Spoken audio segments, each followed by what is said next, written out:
song. Check. There you go. Let's go with that way. Good afternoon, everybody. Hey. How's this World Pittsburgh treating you guys so far? Woo! Guys having a good time? Perfect. Awesome. Have any of you had a chance to meet our guest? Woo! Awesome. Well, if you obviously you haven't gotten enough of them, if you haven't been able to ask all your questions, there is a microphone in the center of the room there, so feel free to line up at any point now or throughout the course of the discussion, and you can ask your questions. I know I have more than enough for this guy. You know, some people are born. Well, it's kind of harsh to say. Some people are born to be average, I guess, everyday people. Some people are born to be super. Woo! You could say this guy's one of those guys. If you were not aware, you will be able to see him in the upcoming Supergirl TV series. We'll talk about that more in a moment. Ladies and gentlemen, let's hear it for Dean Kay!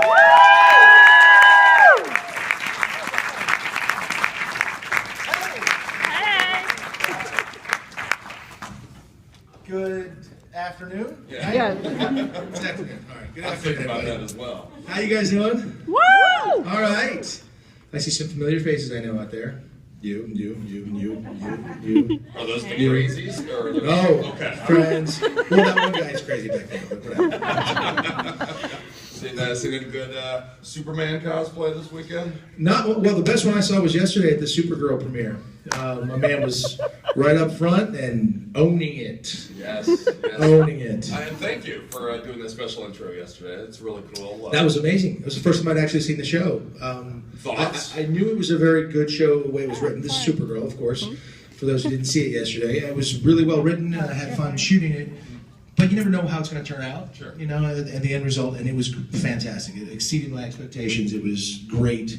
Melissa Benoist will be a superstar, and the show will be really well received. It was really well done. I was talking with Sean Pertwee as you were wrapping up your viewing of Supergirl yesterday, and you were both talking about how, and it amazes me that you're in these projects, and you almost have to watch these projects at the same time as the viewers. Absolutely. Well, producers don't let actors watch much. They don't like us to do that. They like to lord that power over us, and then just surprise us with it at the end. And actually, no filmmaker wants you to see an unfinished product. They want you to see the best light, the best music, the best colors, blah blah blah blah blah. So nobody likes to show it till it's finished. It's like looking at a painting before it's done. So they don't like to show it to us until the last second, and that's when everyone else has seen it too. Now, how many of you guys were here for the screening, the Supergirl screening yesterday? Okay, so only a few. For everybody else, can you tell us a little bit about your character? I play Dr. Dr. Woo! Jeremiah Danvers, and I end up being the foster father for Kara Zor-El, who becomes Kara Danvers. We take her in. Actually, Superman brings her to us. She's his cousin, and it's all explained in the show up front. She arrives later, and he brings her to us to raise as our daughter and keep her safe and away from using her powers, so to speak. So keep her hidden, and that's our job. And you'll find out how we do as time goes on. And for anybody not aware, your wife on the show, the adopted mother, is also somebody familiar with the Super franchises. Yes, she is played by Helen Slater, who played the original Supergirl. So there's a lot of that in the show, and it's great. And they really have a good nod to the DC world and all the lore, and they're really respectful of it. The same guys who did Arrow and Flash, same producing group. So it's really well done, and it'll be a lot of fun. So I say watch it. October 26th. So that's what I'm doing. That is great. So you are I assume, a reoccurring character then? Recurring. The reoccurring is not the word. Recurring? Yeah. Recurring is the word. That is true. Yeah. My mother corrected me, okay, so that's why I know. So I recur on the show. I'm doing 3 or 4 different shows at the same time now. So I'm in a little bit here, a little bit there. But they use the characters well. They use them. It makes sense. They're not just trying to shove, a square peg in a round hole. They really have a reason for you to be there. They have a really clear, clean idea of what they're doing, and it works. It works really well. And plus, it's also nice not to have to shoot every scene every day, all the time, as Melissa is having to do now. It's tough. It's a tough grind. I know we're early in the show, and I know you can't say too much about it, but what is What is the story arc? I mean, where are you maybe expecting Supergirl to go as a program, as a story? Well, you learn in the pilot that when she comes to Earth 13 years after Superman, she pulls with her basically the prison filled with all kinds of bad guys throughout the galaxy who end up on Earth, and she didn't realize that when she got out of because she got thrown off course. And so she ends up bringing this prison colony who now inhabit Earth all over the place. And there's this organization called the DEO, and they're looking for these guys, and she goes to work for them. They set up a great situation where she's going to fight bad guys all the time. And I, of course, am involved in that to some... I can't say how or what, but I'm certain my character is certainly involved in that, and I can't say where it goes. They're locking it down pretty tight on Supergirl. They won't let you say too much. I will be struck down by lightning if I say that. Obviously, we don't want the whole thing spoiled anyway. We want another reason to watch the show. Supergirl projects in the past have had a lot of trouble balancing the Superman relationship. In this show, I believe you just referred to him as him. Yeah, him. The big guy. Him. He said, that guy. That's how he's referred to a lot, and it's great. Actually, it's really well crafted. Jimmy Olsen knows, James Olsen, as he is in this one. He knows Superman well. He refers to him as the big guy, the guy in blue, all those things. It's a lot of fun. I think they have fun with it, too. But Superman exists in Metropolis. They're in National City. They're within the same, universe, if you will, same world, but they rarely cross paths. Because it's not about Superman. The show's clearly about Supergirl. She was sent to protect him to begin with. Right. Which is the interesting other little switcheroo. And then she got off course and whatnot, absolutely. She was in an area where time stops, so she didn't age. That's important. So obviously he exists in this universe. He's acknowledged, but he's not the focus. Is there a chance we'll see him? Or is that something that you're going to go push that off as long as possible? I know you kind of see him in the shadows in that first episode, but a team up or something? Do you know any? Again, I got nothing. Nothing. I'm looking for the lightning strike now. Yes, I don't know anything. Really, no idea. Honestly, I don't. But I would imagine, because CBS owns the CW, and it's the same producing crew. There could be some cross-pollination between maybe the three shows. I would think that might be possible. Between Supergirl and Flash and Green Arrow, I imagine that could happen. So I don't know for sure, but I imagine that could happen. So you're willing to bet it's all in the same time frame then? I think so. Okay. It's all modern day now, and I think that could work. Now, of course, you guys have a lot of former super actors from different projects. When is Terry Hatcher going to show up? That's not my job, my friend. That ain't my job. I don't know. She could, and that'd be great. In my opinion, she's still the best Lois Lane that ever played the character. The best person. She was fantastic, and I really think she was the top pick. So I'm sure there's plenty of room for her in this world if something she wants to do. Absolutely. And I have absolutely no influence whatsoever. I was just nothing like, come on, guys. They'll be like, Dean, shut up. Go hit your mark and say your lines. Okay. Once again, we have a microphone there if anybody else wants to join in. You seem to embrace being Superman, being Clark Kent and whatnot, where some actors, and I don't mean to call him out, but Tom Welling. No, we're not going to call him out, Tom Welling. He's not here. What can I say? He's a big dude, though. He's a little bit more reluctant to embrace that he was Clark Kent for so many years. But with you being on Smallville for the brief appearance, the nod to Superman or Lois and Clark, and now you being in Supergirl, why do you think maybe it's difficult for others to embrace it where you have truly enjoyed it? Honestly, I have no idea. I mean, that's completely subjective. It depends on the individual. And Tom played the role and he played it well. Clark Kent. I mean, he wasn't playing Superman. He played Clark Kent for 10 seasons. That's a long time. The truth is, it's so exhausting. I did 4 seasons. I was tired for 2 years at least. So he's got about 3 more years before he comes out of hiding. Just for rest purposes, to make up for lost sleep, because it was really a grind. I don't know. It's subjective. I just don't. I don't take it. Acting. Some people take it so seriously, or they take themselves so seriously. I'm not saying Tom does. I just don't. I love it as my job. It's a lot of fun. I enjoy filmmaking all the way around, writing, producing, directing. I love all of it. But my number one job is to be a dad, and that I care about. Much more than anything else. And so, acting, I mean, we're paid to go up there and pretend. So if you take it that seriously, or you take yourself that seriously, oof, I feel for you. I mean, we'd be court jesters back in the day, right? So it's a fun job, but I don't think it should be taken too seriously. There was a great story at the X-Files panel yesterday. Mitch Pileggi talking about how he was tired after being on the X-Files, and he was willing to get away from everybody who needed that break, but then only a couple months afterwards, it's like, oh, I miss everybody. I want to go back to the X-Files now, but he had been on it for 9 seasons himself. And it is exhausting. You're doing it for that long, it's really exhausting. But what's happened now in television, a lot of times Netflix and things like that, I'm sure some of you are familiar with Netflix, you've heard of it, right? You'll do 10 episode, 12 episode shows. I do Hit the Floor on VH1, we do 12 episodes or 10 episodes a year. I do a show called Lady Dynamite now, which is on Netflix. It hasn't come out yet, I'm shooting it now. That's 10 episodes or 13 episodes. And so you have time, when you're doing 22 episodes, that's 9.5 months of your year. And then you have a 2.5, 3 month hiatus, and in that period of time you want to do another project, be an actor in a film or something like that. But when you have these smaller series, you can bounce around. That actually, from an acting perspective, is invigorating. It's fun, so you can do a lot more work. You don't get sort of pigeonholed doing the same thing, going every day, doing the same thing, playing the same character. Like she's got to be 18 hours a day minimum. I was there.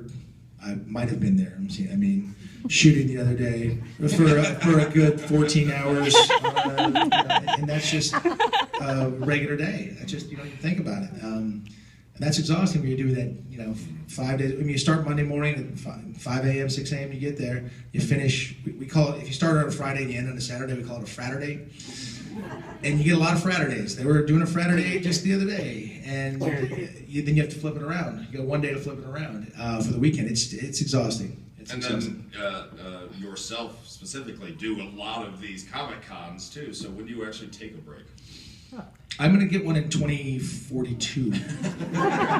That's it. No, I love coming to the Comic Cons. They're fun, and they're a weekend, and it's nice. And sometimes it's just tough to be able to work in the schedule, and that's just the way it is. But doing all the different projects that I'm doing right now, it's fun to come in, and it's kind of a break from what I'm doing. I started a movie in 2 weeks where I'll be shooting, every day for 6 days a week for 4 weeks. But I will try to run out to Fort Lauderdale to that Comic-Con in between if I can get one day off, just one day early. So I'm negotiating that right now. But it's just the nature of the business, I guess. Can you tell us something about that project that you're filming? That project's it's a feature film. It's called Gosnell, and it's based on the life of Kermit Gosnell. If you're familiar with that story, it's a very serious film. I played a detective who helps bring him down. It happened in Philadelphia maybe 10 years ago, 8 years ago, I forget exactly. He was an abortion clinic doctor, and he's in jail for murder now for life. But it's a tough story. But it's really well written, it's well done, and it's certainly a story that needs to be told, and I'm happy to be a part of that, for sure.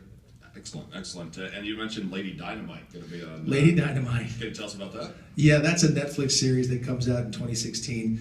I'm not sure if you're familiar with a comic. Her name is Maria Bamford. She is hysterical. So she has a show. It's called Lady Dynamite, and I play one of her past experiences, if you will. It's wild. It's funny. It is ridiculous, crazy fun. I mean, some of the most ridiculous stuff I've ever done. So it's really a fun show. I hope it's a huge hit. She is hysterical, and she has no fear.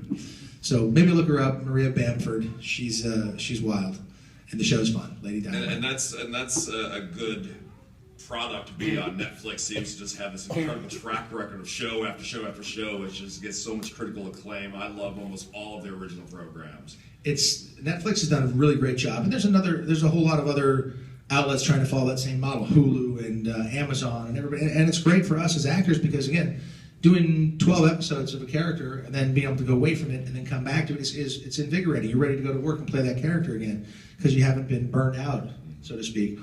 I'm just getting a little confused with which character I'm playing sometimes. That's my problem. Am I Dr. Danvers? Am I Graham? That's who I play in Lady Dynamite. Or am I trying to bust this abortion doctor? I don't know what's going on. No, that's just part of the job. But that's a great. That's rich guy problems. It's a good problem. That's good. That's all right. That's a rich guy problem. That's what's coming out of this one. Thank you for waiting. Hi, Dean. Hi. I was just wondering, have you ever dressed up secretly coming to one of these? And if not, would you ever consider doing something like that? Wow. Getting into my hidden past here. No, I have not dressed up secretly to come on one of these. Well, that would be a pretty fun thing to do. That would be an interesting thing. If I did, I'd have to do something where I was hidden. My face was gone. Which you can do. I've seen a few of those here. That might be interesting. If I make a show based on that, please don't sue me. If it just happens to come up, and shockingly, I did that. Thank you. It's a good question.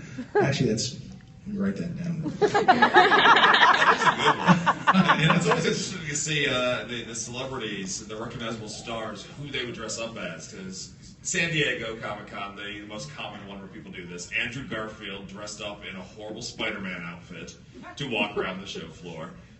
Bryan Cranston dressed up as his own character, Walter White, at San Diego. And how did he do? It was actually worn props. All he did was use one of those cheap, generic Walter White masks. But everything else was from Breaking Bad. And they were like, your costume sucks. Yeah, he said that when a person walked up to him and said, you're probably the second best Walter White I've seen tonight.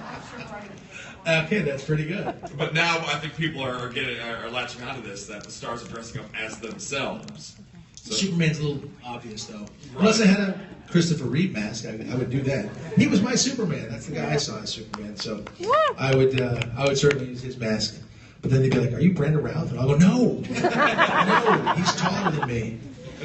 But a real nice guy. He is a real nice guy. guy. He's outstanding. A sweetheart of a guy, definitely. Yeah. Hi, Dean. How are you? Good. Yourself? Very well, sir. So at the My brother, by the way. Well, almost. brother from another mother. Yes, sir. So in the series finale of Lois and Clark, where did that baby come from? That's a tough one. That's a tough answer right there. I don't have a clue. So that was season 4. That was the end of the show, and that's where we left everybody, which I'm so sorry about. By the way. We got picked up for a 5th season. There was a plan for this madness, but Terry got pregnant in the summer. Well, she was pregnant, I guess, at the end of the season. I don't know when she got pregnant. I wasn't there. I was not there, but I was informed that she was pregnant and wasn't able to shoot, and so therefore they're going to call it right then and there with unfinished business. So I don't know the answer to that. I would speculate and say that it's someone put the baby there for us to take care of. We would take care of it for part of the season, fall in love with the thing, I'm sure, and then the original parents would come and get the child, and we'd be brokenhearted, and then we'd make little Kryptonian babies. That's the way I thought it might go. I don't know. It's kind of what I wanted to do, but that's my own story. So I'm just guessing that's what would happen, something like that. I just don't know. I really don't know what they had in mind at that point in time. They hadn't shared that with us yet. So I'm sorry we left everybody out in the lurch. Maybe we'll do a thing and we'll shoot something and answer some questions. I'd like that. That'd be good. Like season 5 on Netflix. Great. Will you talk to them for me? Yeah. Because I like the hook. Talk to. I wish I knew. Thank you. Good question. And good solution, too. Hi, Dean. Hi. Hi. Just want to say that you are the Superman. You started my lifelong love of Superman just watching the show. Thank you. So much for that. What was your favorite part about playing Superman? My favorite thing about playing Superman, I think, was I am a big fan of America. You know what I mean? I'm a big, huge. I think I'm a history major. I've studied all different parts of history, and I just think that our country, what we've been able to create, the freedoms that we enjoy and stuff are incredible. It's never in the history of the world have we had a country with so many freedoms and so much prosperity and the thing about Superman coming from another planet, being the most powerful being on the planet and then being raised with small town American values and therefore being the most virtuous being on earth. I think it's just an amazing, great story, that Americana of it. So to be able to represent that and to be associated with that, for me, it's a wonderful thing. Maybe that's part of the reason why I wouldn't shirk away from being, known as Superman at all. I don't mind it. The only time, there's 2 times where it's really tough to be known as Superman. One of them is on the, sports, like playing basketball. All right, I got Superman. And if I miss a shot, then I'm like, Superman's back in. What's wrong with Superman? If they block me, that's a lot of heat. And the other one might be in the bedroom. That's all I'm saying. That's all I'm saying. Thank you. There's so many comments. See, let's right out there. Not appropriate. What's that? So I'm distracted, but you mentioned Christopher Reeve earlier. Did you get to meet him, and if so, did you get any advice from him? Because that was like my Superman, and then you were like my secondary Superman. So I'm okay with that. I'll be secondary to Christopher Reeve. In fact, when I did the Jimmy Kimmel show, we did a little funny thing where he was telling me that there was a new Superman show. I don't know if anybody saw that on Jimmy Kimmel. They took it down. They took it down? I have it somewhere. It was on YouTube. Put It it was on funny. this website. Where he explains there's a new Superman movie opening and blah, blah, blah. And then I'm in the audience and I'm like, wait a minute, I better get there because if there's a new Superman movie, because I got to be there. And he's like, no, Dean, there's a new guy. I'm like, what? There's a new guy? And he's like, Dean, you're my favorite Superman next to Christopher Reeve. And he gave me a hug. And I agree with it totally. He was my Superman 100%. I never, unfortunately, it's one of the things I regret. I never had the chance to meet Christopher Reeve. I wish I had. When I was playing the role, he got injured while I was playing the role. And it was odd because people were coming to me for a comment. And I felt very strange, having never met the man, to comment on the nature of his horrific injuries. So I tried to just be as gracious as possible and say, I wish him the best and it's a horrible situation, but I really shouldn't be commenting on it, So I wish I had taken the opportunity. I didn't really have a chance, but if I had the opportunity, I should have made the opportunity to sit down and talk to him. But it's a regret that I'll forever have. But I never had that opportunity. He was definitely my Superman. And arguably, what happened to him, people were like, that's a Superman curse. That's a terrible thing that happened to him. But I kind of like to argue the opposite and say what he did, what he went through, and the courage and the strength that he displayed was the kind of thing that is a triumph as opposed to a tragedy. And I can only hope to have the kind of dignity and strength that he had in that situation. And that kind of shows why he was, a Superman. Thank you. Hi. Hi. So my question is, what do you think of the new DC universe, like Batman vs Superman and stuff? Okay, I think the Batman versus Superman movie is going to be very short. They'll be standing there like this. Batman will say, "Let's go," and he'll just go. Out goes Batman, and then they'll show some other movie because it's. I think it's great. I think the new Superman incarnation is dark. It's darker than anything that I've seen before. I think that any of us have seen on screen for sure, and that's exactly what they're going for. I don't know. Jury's out. I hope that it's a huge success. When I look at the last Superman film, Man of Steel? Man of Steel. Thank you, because I'm not smart. I look at that and the things that it had, it was great. I mean, there were a lot of people died in that, which kind of bummed me out. I was like, Superman throwing people through buildings, there's people dying. He doesn't usually do that. He had to save all those people. That's usually his weakness, which I imagine, if he's fighting Batman, he's not worried about killing everybody. Again, that's going to be a very short movie. It's just a dark thing. So Lois and Clark had a lot of humor and a lot of romance in it, and the film didn't have any humor or any romance. It was very serious, and I think those are wonderful qualities for a television show. The film didn't go for that at all, but the new Supergirl show has that in spades, so it's great. I'm anxious to see what they do with the film, but I really don't know. I mean, I like what DC's done on the television screen with Green Arrow and with Flash and with Supergirl. I think they're doing a great job. So we'll take over television and let those guys have the feature world, I guess.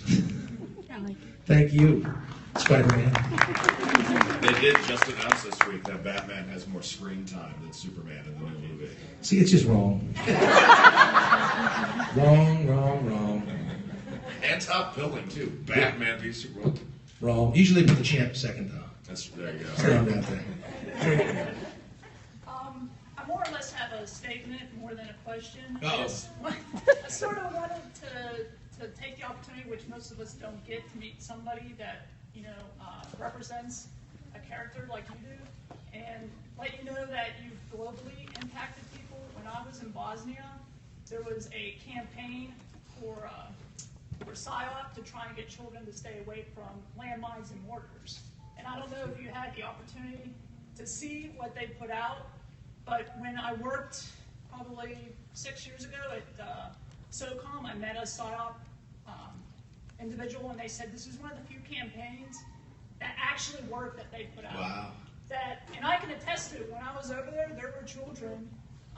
We had to stop, get out of our Humvee, and pull these children and ask them to come back because they were in a mined area, and they were taking mine signs, and they were basically taking a knife and slowly making their way to where this unexploded mortar was, to put these mine signs around to let the U.S. know, hey, you got to get rid of this unexploded mortar. We're like, could you guys just sort of... Let EOD handle that, please. Yeah, we did with this for 40 years, but maybe pull back. So I just wanted to let you know that this is something that if I have another one, you can have this one if you'd like. That would be I don't know if amazing. you've ever seen it.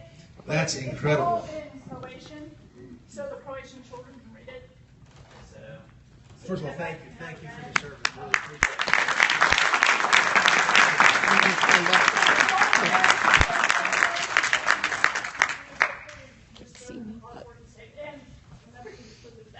I won't lose anything with this bag. It's pretty. It made a difference. That's one of the few campaigns that made a difference. It was Superman. That is amazing. Thank you so much. You guys really do put out there. Thanks. That's pretty cool. Yeah. When a character like Superman, though, can translate to anything, and which is pretty amazing. I mean, clearly, I don't take any personal, recognition. I didn't do anything for this, obviously, but having played the character, it's a really cool thing. It's awesome that happened, and that helped, and hopefully saved some kids' lives. And it's great work you guys did over there. The thing is, it's so funny to play a superhero. Then you get to meet a real superhero, and it's pretty cool. So thank you. We talk about, embracing being Superman and whatnot. Superman, we talk about being an American icon, yet globally everybody recognizes that character does good. Yeah, good, exactly. And he stands for good, and he is good, which is why I love it so much of these Raised with the Small Town American Values. That's just me, though. Yes, sir. Tough act to follow. Yeah. You better be better than that. Yeah. So Coach Davenport, Yes. Can we get any idea what's coming up for Hit the Floor in the next season? All right, well, we finished season 3 of Hit the Floor. We finished it back at the end of May of this year. And then there's this thing called Viacom, this big company that makes TV shows and things. And they laid off like 300 workers. They resized everything, so they changed what they were doing. So they stopped putting out their shows for the for the year, for 2015. So we don't get to do anything until 2016. And we're just waiting. We're waiting to find out when the show starts airing and when we go back to work. And I'm hoping it's in February. Actually, late February would be fine with me because I'm probably going to be shooting this other show. And I want to be able to do both because I'm greedy like that. So I'm hoping we go back to work late February. But that's just that's a hope. I have no idea. Michael, as soon as I know, I'll let you know. And I got a second follow-up for you. Yes, sir. It's like politics. Changing the speed on that one.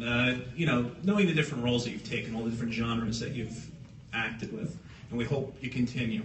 Any hope of maybe going behind the lens and following in Dad's footsteps, or? Yeah, my dad's a director, writer, producer, director. Well, he's mostly a director.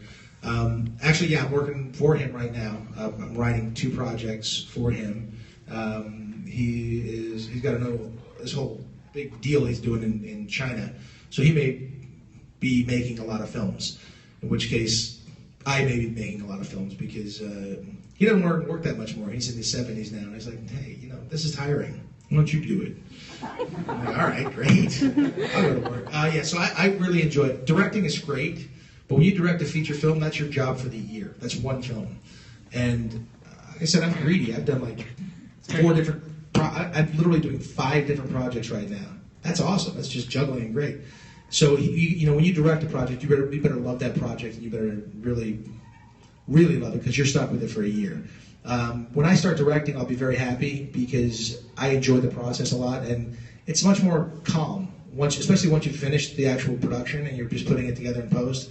I love that. I love filmmaking. I love storytelling. That's why I'm a writer. I started as a writer. It's not a new thing for me. But I love the process of storytelling. So yeah, I'm going to be doing a lot of everything. Fortunately, and I get this question sometimes, would you rather do this or do this or do this? You don't have to choose in this business. You can do it all. You can write, you can produce, you can direct, you can do it separately.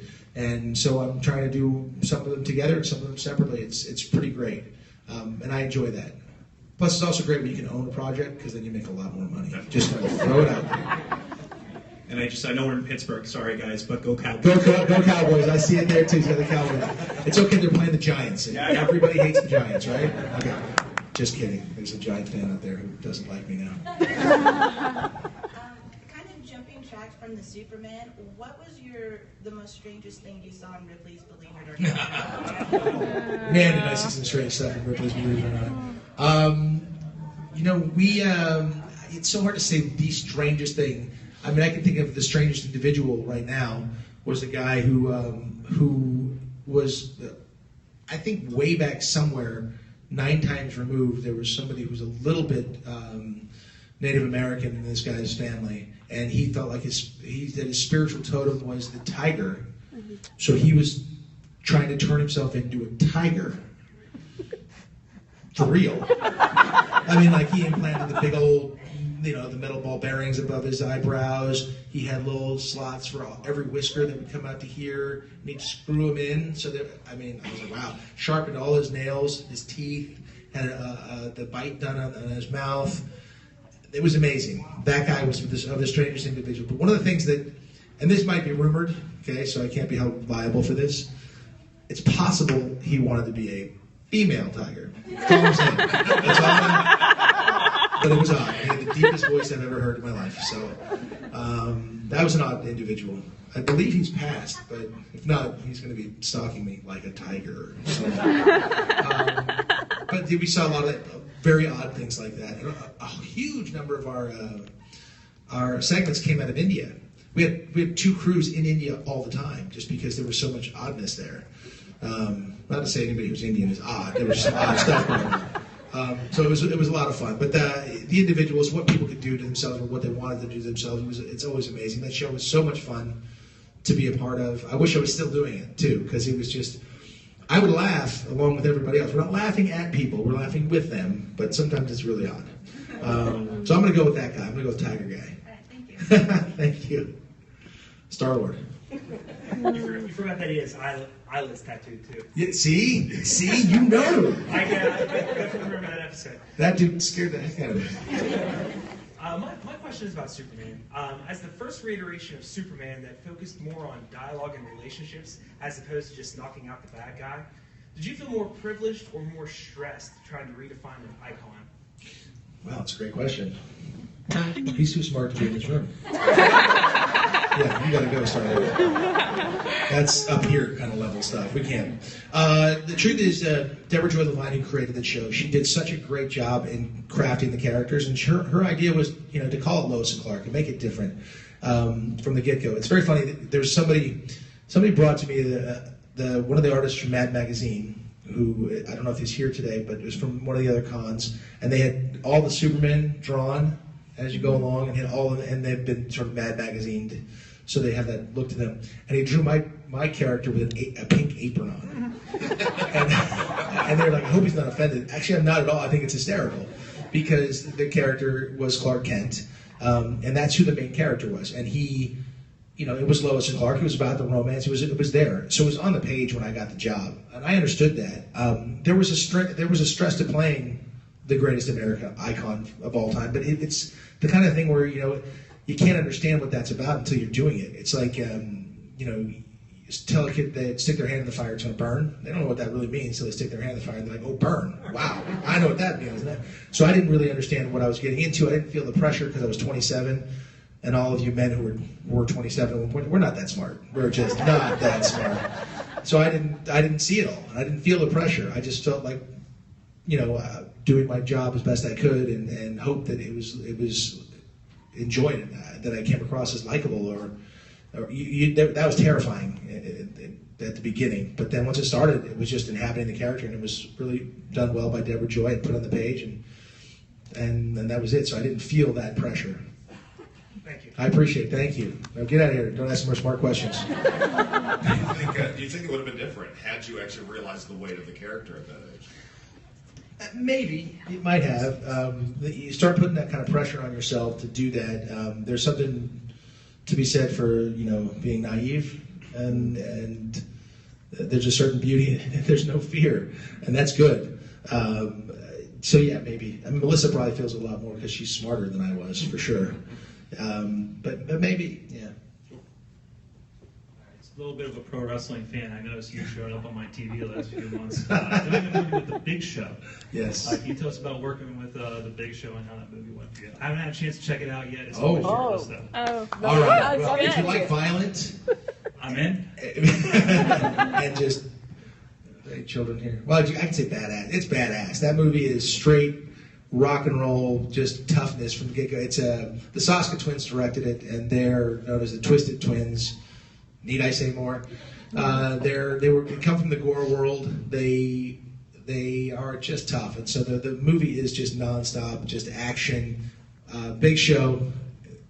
There's a reason they call him Big Show. My gosh. How many people are familiar with the Big Show in this room? Oh my gosh. So get him out. All right. For anybody not aware, he's 7 feet tall, and He dropped weight, so he's down to 4 feet. He's like 425 now. He got up to almost 500 pounds once. Not while we were shooting. He has the same disease that Andre the Giant had, but they know how to combat it now, so that he has surgery so often to keep his weight inside. Is that the truth? Yeah. Does he have a disease? I don't know the exact name, but it's the same giantism that Andre the Giant had. Really? Yeah.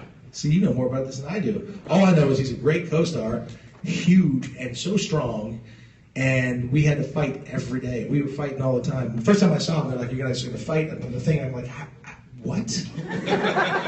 How do I fight this guy?" Seriously, I'm like, and then, we remedied that by me shooting him in the leg before the fight starts. I was like, all right, now we're getting a little better. Now I can't move around. Now I need a pipe. Now give me a pipe.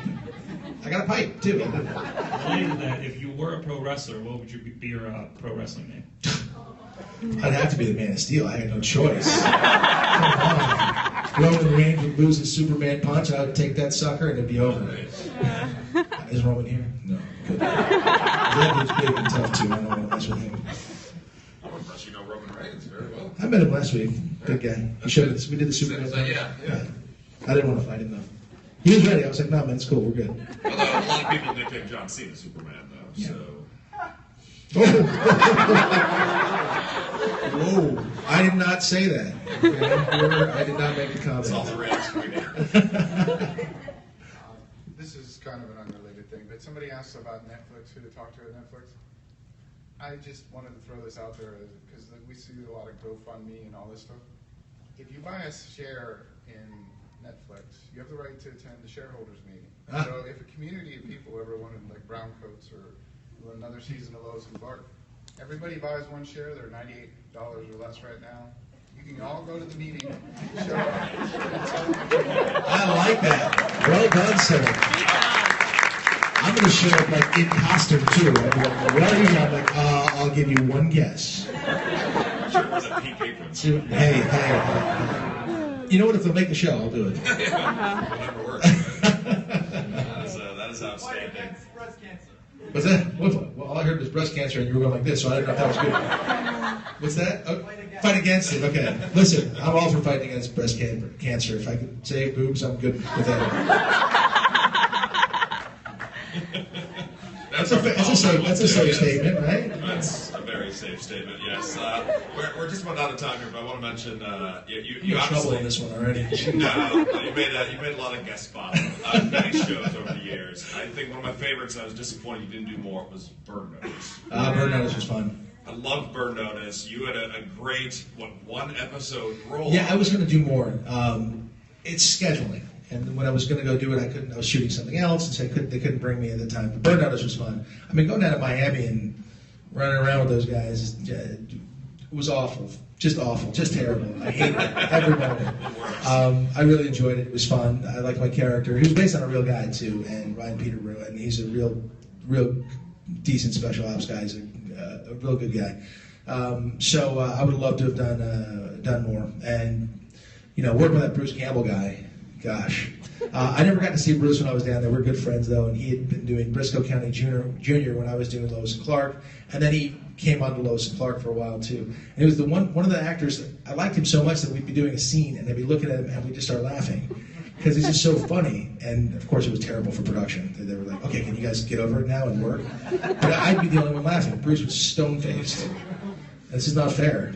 He's got that new thing, Ash versus Evil Dead, right? So check that out, because Bruce he's a class act. Good He dude. absolutely is. I have the honor of knowing Bruce personally, and he's a great guy. But I'm sure this room would agree that you're all right too.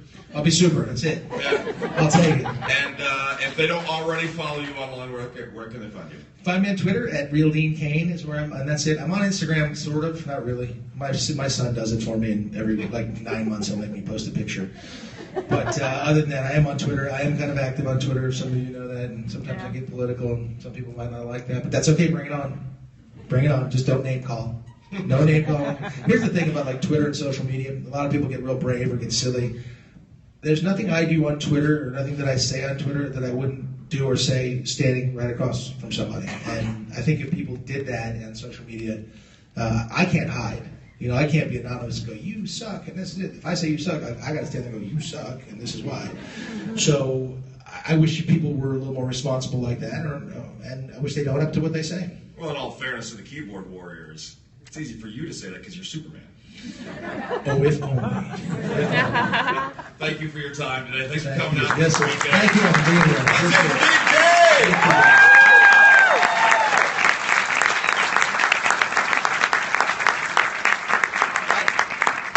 This is so cool. Yes, it is. I'm keeping this for sure.